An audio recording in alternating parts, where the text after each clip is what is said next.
Quiero que abra su Biblia conforme hablamos de este asunto de cómo obtener lo máximo de la palabra de Dios y pase a 2 de Timoteo capítulo 2, versículo 15. En 2 de Timoteo 2:15 tenemos simplemente un punto inicial bíblicamente que nos da el mandato para esta necesidad del estudio bíblico. Dice, procura con diligencia presentarte a Dios aprobado, como obrero que no tiene de qué avergonzarse, que usa bien la palabra de verdad.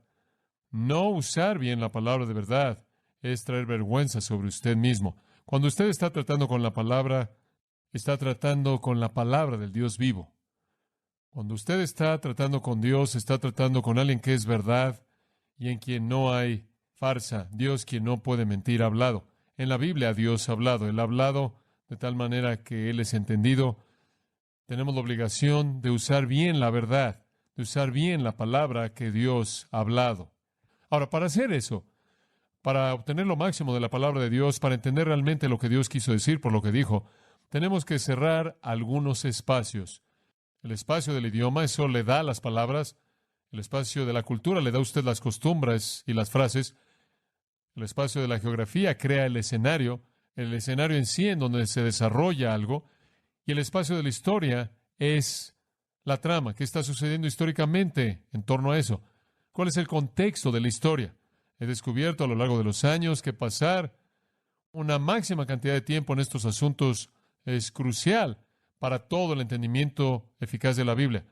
La gente con frecuencia me pregunta, ¿cuánto tiempo se necesita para preparar un sermón? Bueno, la realidad del asunto es escribir, de hecho, un bosquejo y escribir algunas notas y traerlas aquí arriba y presentárselas. Podría pasar 1 hora haciendo eso, pero podría tomarme 30 horas cerrar esos 4 espacios. Porque una vez que esos espacios están cerrados, y usted ahora tiene una escena viva, usted entiende el idioma, usted entiende la cultura, las costumbres que han formado el idioma, usted ha creado la escena y usted tiene la trama, entonces el pasaje, en cierta manera, cae del árbol. Se vuelve muy aparente lo que significa cuando usted ha reconstruido todo eso. Y francamente, eso es lo divertido. Esa es la emoción del estudio bíblico para mí. Es recrear esa escena en la que el pasaje habla, lo cual lo hace vivo. Ahora hablemos de eso. Hablemos del idioma en primer lugar. Cuando Dios escribió la palabra, Él colocó su mensaje en palabras. El mensaje está en las palabras. Deben ser entendidas.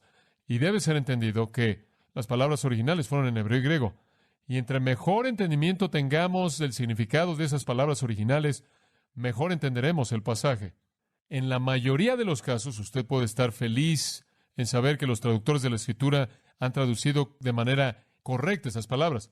La Escritura en el idioma inglés ha sido analizada y analizada y analizada y analizada durante siglos realmente, y refinado de tal manera que lo que tenemos es una representación exacta, correcta del griego y del hebreo, pero sin los matices ricos que pueden ser entendidos mediante un estudio cuidadoso del idioma.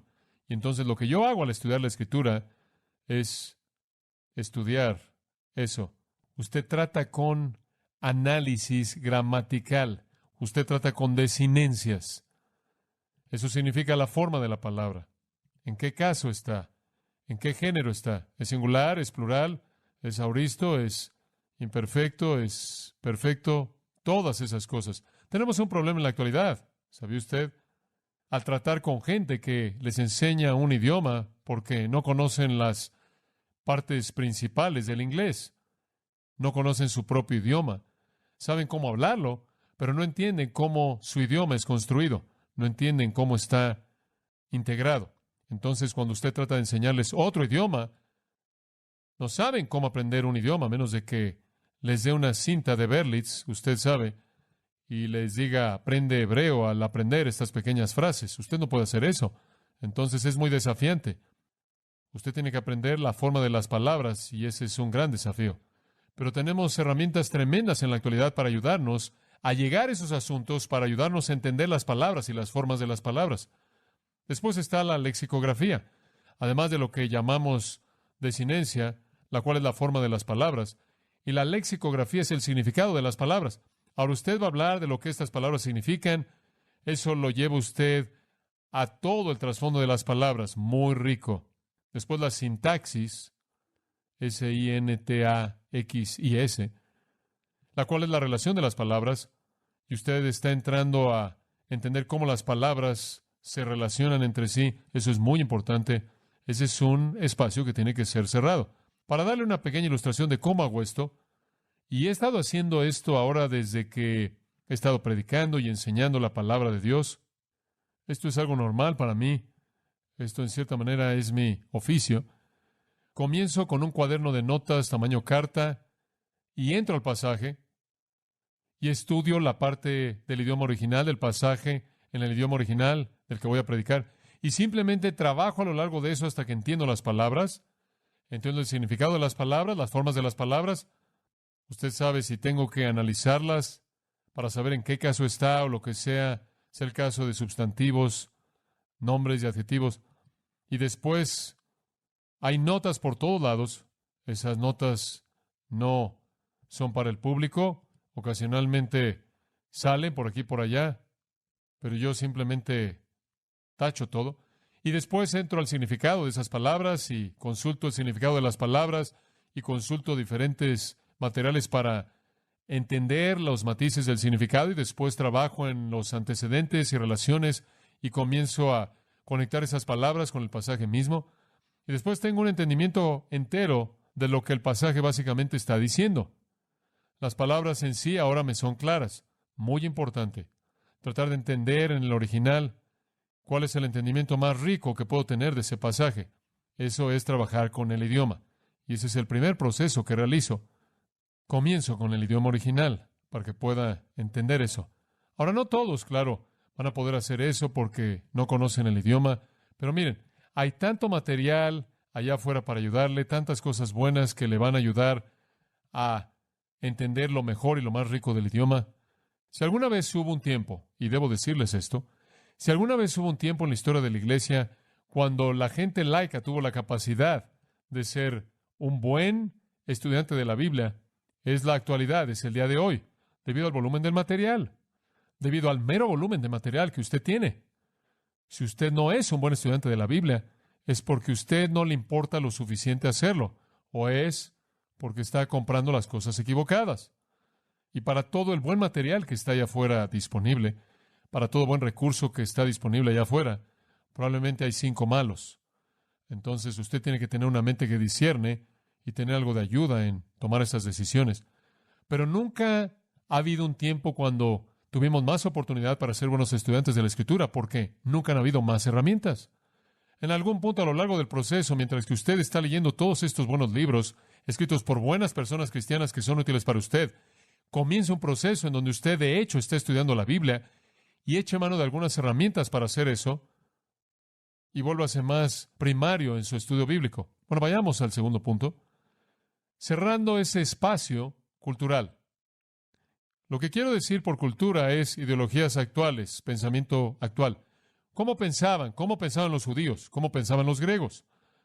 Cuando Pablo le está escribiendo a los Corintios, en 1 Corintios en el capítulo 11, él comienza a hablar de las mujeres con cabello largo. ¿Qué está pasando ahí? ¿Qué está pasando con eso? Bueno, usted lo tiene que entender. Y encontré algo de esta información en un pequeño libro maravilloso de Bantam hace años atrás, llamado La vida diaria en la Roma antigua, por Jerónimo Carcopino, un libro secular. Él es un historiador que relató la historia del Imperio Romano alrededor del tiempo del Nuevo Testamento. Y él tiene toda una sección del movimiento de liberación de mujeres de esa época que se había enfocado en la ciudad de Corinto. Las mujeres estaban corriendo por todos lados con el pecho descubierto, con lanzas en sus manos, cazando cerdos y subiéndose a estacas tratando de obtener derechos iguales a los de los hombres.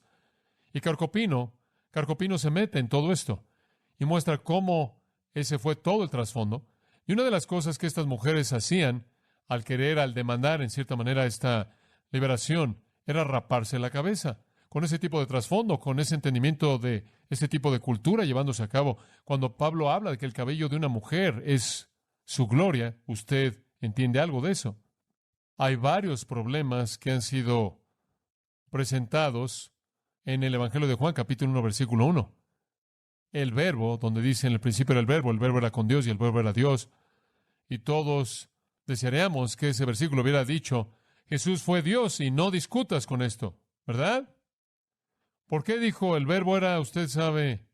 Bueno, le voy a decir por qué. Porque en esa época había una filosofía que reinaba. Había una palabra famosa, logos, esa es la palabra griega para palabra traducida ahí. Y existía la creencia de que el logos era la energía que flotaba sobrenatural divina que creó todo. Y lo que Juan está diciendo es, ¿saben ustedes que esa energía que está flotando, divina, sobrenatural, que crea todo, eso es Cristo? Y él meramente está capturando el pensamiento del momento en términos de la filosofía o religión de esas personas y trayéndola a la palabra de Dios. Usted tiene la misma cosa en Colosenses capítulo 2, en donde él está tratando con un tipo de mentalidad prenóstica, esas personas que tenían una especie de conocimiento secreto y estaban involucrados con ángeles, pensaban y creían en estas emanaciones que descendían de Dios al hombre y estaban concentrados en este tipo de asuntos misteriosos, raros y conducta ascética, y él está respondiendo eso en Colosenses capítulo 2. Está dirigido a ese tipo de pensamiento griego de la época. Usted tiene una situación semejante en Juan capítulo 8. Esto está en todos lados en la Biblia, simplemente viene a la mente. Jesús se pone de pie y dice, yo soy la luz del mundo, el que me sigue a mí nunca andará en tinieblas, sino que tendrá la luz de vida. Y usted dice, bueno, eso es maravilloso. Entiendo eso. Jesús es la luz, es un mundo oscuro, Él trae luz. Pero cuando usted piensa en eso, y cuando yo pensé en eso, cuando estudié por primera vez el Evangelio de Juan, me pregunté, bueno, ¿por qué no nada más se pone de pie y dice, yo soy la luz del mundo? ¿Por qué él diría eso? Digo, ¿cuál es el contexto para eso? Después usted comienza a estudiar ese pasaje en Juan 8 y usted descubre que él lo dijo en el patio de las mujeres, el cual es el patio exterior del templo. Y en el patio de las mujeres también habían pequeños receptáculos para la gente, para que ahí entregara su dinero. Simplemente entraban y hombres y mujeres entraban ahí y daban su dinero. Los hombres podían entrar a la siguiente parte, en cierta manera, la parte interior del patio. Las mujeres se quedaban afuera ahí. Pero el patio de las mujeres era en donde él estaba hablando y él entra al patio de las mujeres. También encontramos, dice en el texto, que fue el día después de la fiesta. ¿Qué fiesta?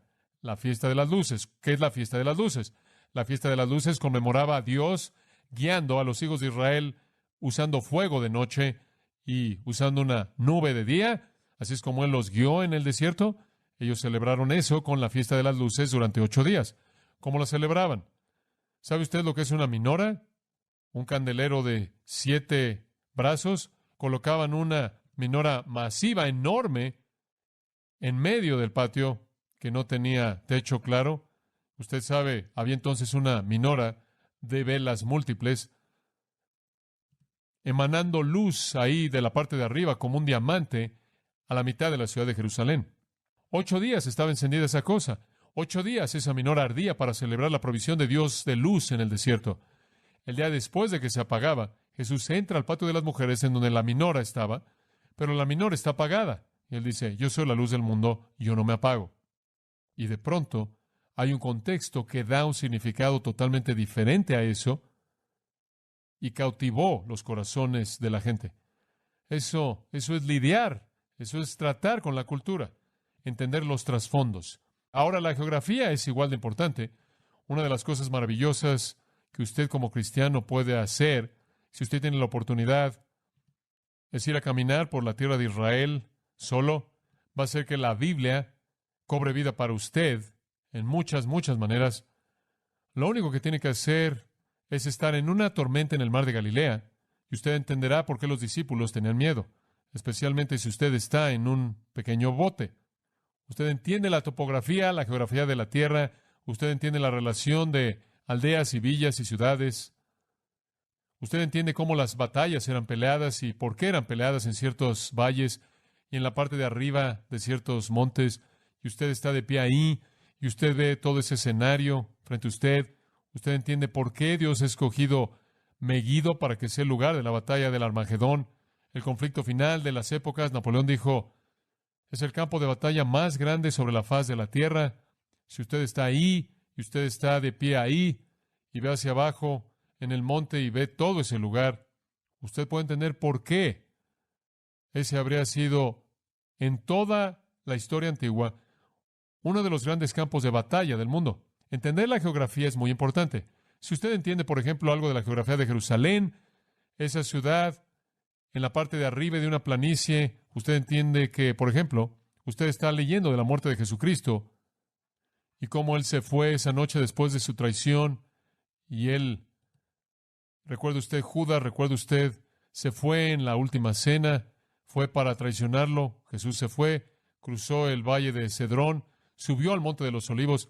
Es significativo porque en ese entonces los corderos de la Pascua estaban siendo matados por miles y estaban siendo matados en la parte de atrás del monte del templo. Su sangre corría por la pendiente de atrás del monte del templo, el cual está en el lado oeste de Jerusalén, llegando al valle de Cedrón. El torrente de Cedrón o el río de Cedrón pasa por ahí. Hay una pendiente que llega hasta el torrente. Usted cruza el torrente y hay una pendiente que vuelve a subir al monte de los olivos. Del otro lado del pequeño monte está la ciudad de Betania. Al sur está Belén. Jesús pasó por la parte de atrás de ese monte y tuvo que cruzar el Cedrón. En ese tiempo del año, en la temporada de la Pascua, el Cedrón está todavía lleno de agua. Es un arroyo que está seco en el verano, pero todavía tiene agua. Y esa agua está roja debido a los miles de corderos que habían sido matados, y su sangre está descendiendo por la parte de atrás del templo y llena ese pequeño arroyo. Ahí está Jesús cruzando el símbolo de su propio sacrificio como el Cordero de Dios. Ese tipo de cosas son muy vívidas y hacen que la palabra de Dios sea viva. Cuando usted habla del infierno, por ejemplo, en la Biblia, y los judíos entendían el infierno como un lugar de tormento terrible, un lugar de crujir de dientes y lloro, un lugar de oscuridad, un lugar de dolor, un lugar de una conciencia que está acusando de manera total, sin alivio alguno, en absoluto, nunca. Es un lugar horrible. La manera en la que lo describieron fue que usaron la palabra Gehenna. ¿Qué era esa palabra? Gehenna era el nombre del basurero de la ciudad en el valle de Hinnom, simplemente al sur del valle de Cedrón. Tomaban toda la basura de la ciudad y la aventaban ahí, y tenían un fuego perpetuo que estaba encendido todo el tiempo. Claro, la basura era basura en esos días, y habían gusanos y todo eso, y esa es la razón por la que la Biblia habla de que el gusano nunca muere, porque siempre había basura siendo arrojada al...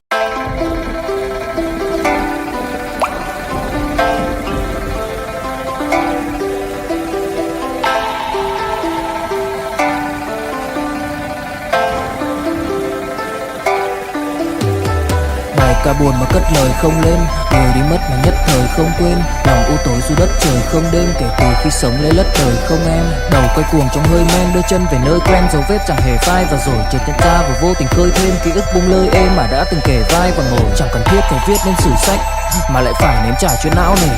Chẳng thể biết thời tiết đẹp như tranh, thực ra là đằng xa có một cơn bão về. Chẳng cần mơ hay chờ đến vạn kiếp để ta được cạn tiếp cho hết tiền giao bôi, rồi chẳng thể nỡ để vỡ mười nhân duyên, nên ta chỉ khấn nguyện trọn đời này chung lối thôi. Những kẻ si mê tới điên thường mơ tưởng tới thiên đường, yêu nương được tô điểm nhưng hận tạo hóa, tuyệt nhiên có ai đành bên em thành anh đài, tình ta như hồ điệp vẫn mãi giữ riêng đây về giây phút khắc sâu. Chẳng yêu em mà từng chút mắc câu, sầu hôn hút khuất sau vẻ nét bút chóc đau, hạnh phúc đâu cần chỉ cho phút bắt đầu. Nhớ đến cái lúc còn gió sương vơi đầy, nhớ hình bóng người nào đó vương nơi này, trong vẻ khoảnh khắc mong có được đôi tay ấy cố lau đi bầm ly khi nào thưởng hơi cay. Xa một người phải bước qua cuộc đời, không phải xa đi vĩnh viễn mà chúng ta chỉ tạm chỉ lấy. De tal manera que siempre habían gusanos comiéndosela, y el fuego y el horror de eso y el humo y el olor y todo eso, y ese era el retrato del infierno para ellos.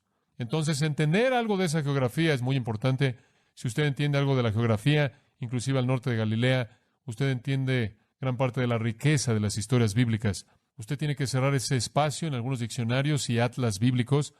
Yo tengo diccionarios y atlas bíblicos ahí en mi escritorio todo el tiempo para sacarlos, para revisar la topografía y relaciones. Y a lo largo del Antiguo Testamento, Él fue de ahí a allá y Él fue de ahí a allá. Y entonces usted está pensando, muy bien, esto está así de lejos y así de lejos y así de lejos. Y conforme comienza usted a trabajar en todo eso, la historia entera y entendimiento de la Escritura se vuelve maravillosamente rica y viva. Bueno, Después usted tiene el cuarto espacio, usted tiene el espacio del idioma, usted tiene el espacio de la cultura y usted tiene el espacio de la geografía. Después usted tiene el espacio de la historia. Y el espacio de la historia es la trama. La escritura tiene una trama. ¿Sabe una cosa? A veces me acuerdo de mi abuela. Cuando yo era un pequeño niño, tenían una pequeña caja de plástico con versículos bíblicos en ella. ¿Alguna vez ha visto esas cosas? Simplemente era una pequeña cosa de plástico y tenía pequeñas tarjetas con versículos en ellas. Y siempre me impactó que podían colocarlas en cualquier orden, pero no tenían contexto. Usted podía mezclarlas como si fueran cartas y meterlas en el orden que usted quisiera. Y supongo que usted podría terminar con lo que fuera. Usted podía sacar una que dijera, usted sabe, Judas salió y se ahorcó. Y la siguiente decía, sal y haz lo mismo, y lo que haces, hazlo rápidamente. Usted sabe. Entonces, usted podía simplemente organizarlas como usted quería. Usted, en cierta manera, podía tener su Biblia en cualquier orden. La Biblia no fue escrita así. Hay una verdadera trama, hay una verdadera historia que se está desarrollando y todo está en un contexto y en un marco de referencia. No es un montón de versículos que pueden encajar en cualquier orden. Hay una historia y un trasfondo.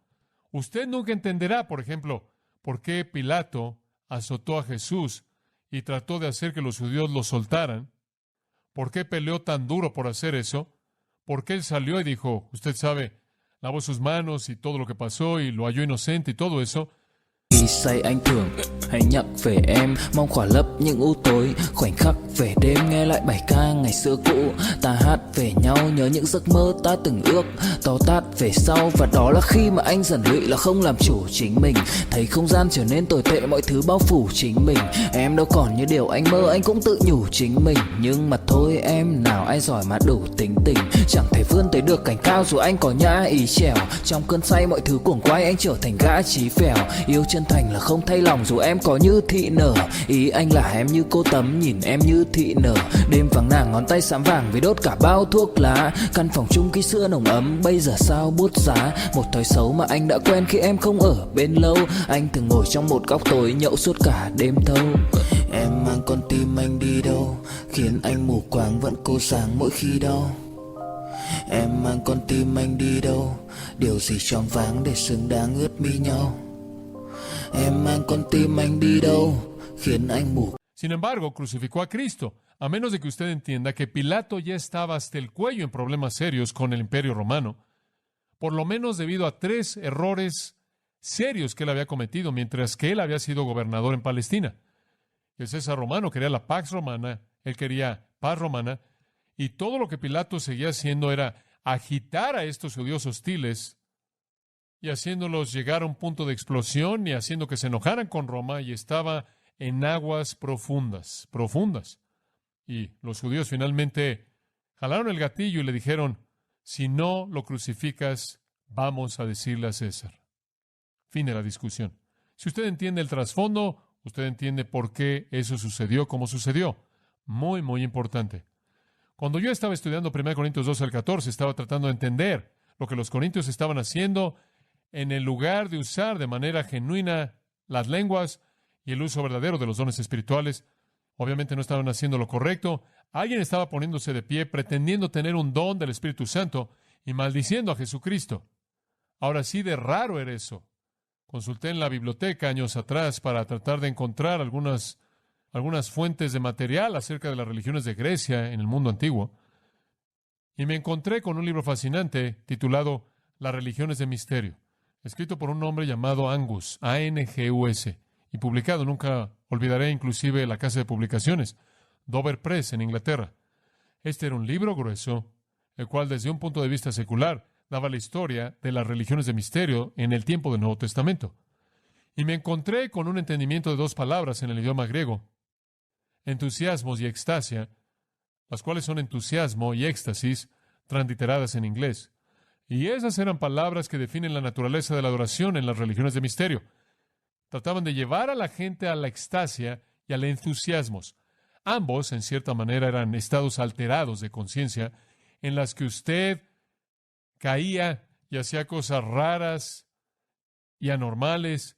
Y esto, en cierta manera, era una manera mística en la que usted se conectaba con las deidades. ¿Y sabe quién en nuestra cultura reciente adoptó eso? Fue Timothy Leary, y se lo vendió a toda una generación de jóvenes universitarios. Les dijo que si realmente querían estar cerca de Dios, necesitaban fumar marihuana. Eso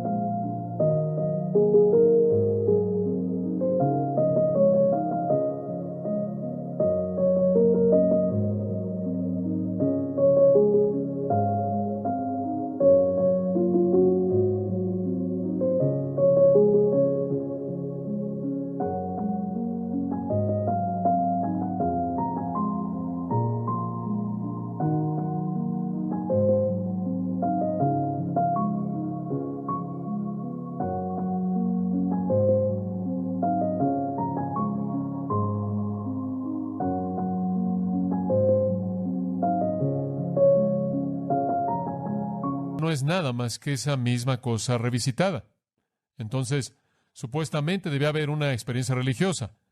¿Se acuerda cuando todos comenzaron a pasar de la marihuana y sentándose, cruzando las piernas con algún gurú y fumando más marihuana y pensando que simplemente iban a tener comunión con la deidad en este proceso? Bueno, esos eran asuntos de la religión de misterio griega simplemente revisitadas. Y comencé a leer acerca de cómo se expresaban a sí mismos. Y comencé a familiarizarme con eso. Y fui a leer 1 Corintios 12, 13 y 14. Y fue exactamente con la misma claridad que eso era lo que estaba pasando ahí. Habían adoptado el formato de la religión de misterio y lo habían metido a la iglesia y lo habían santificado y lo habían llamado la obra del Espíritu Santo. Y eso es lo que Pablo tuvo que corregir. Ese tipo de trasfondos históricamente crean la trama en la que la historia es contada. Muy, muy importante. Ahora, algunas personas dicen, bueno, yo no leo ningún libro, solo voy a la Biblia. Ha habido gente que me ha dicho eso. Ha habido predicadores que me han dicho eso. No creo en estudiar libros, yo únicamente leo la Biblia. ¿En serio? Bueno, quizás a usted le gustaría decirnos todo lo que usted conoce acerca de Shur, Moab, Maher Shalal, Asbaz, Calno, Carquemis y Migmas, simplemente de memoria. No creo. Esa es una especie de egoísmo velado. Necesitamos estar agradecidos con el Señor porque Él ha provisto el material para que nosotros cerremos ese espacio, ¿verdad? Necesita algunos comentarios buenos, un diccionario bíblico. Deberá tener un diccionario bíblico y un buen comentario para que usted tenga un modelo para la interpretación, para que usted tenga algo para tratar con pasajes difíciles. Ahora, esos son los espacios que deben ser cerrados.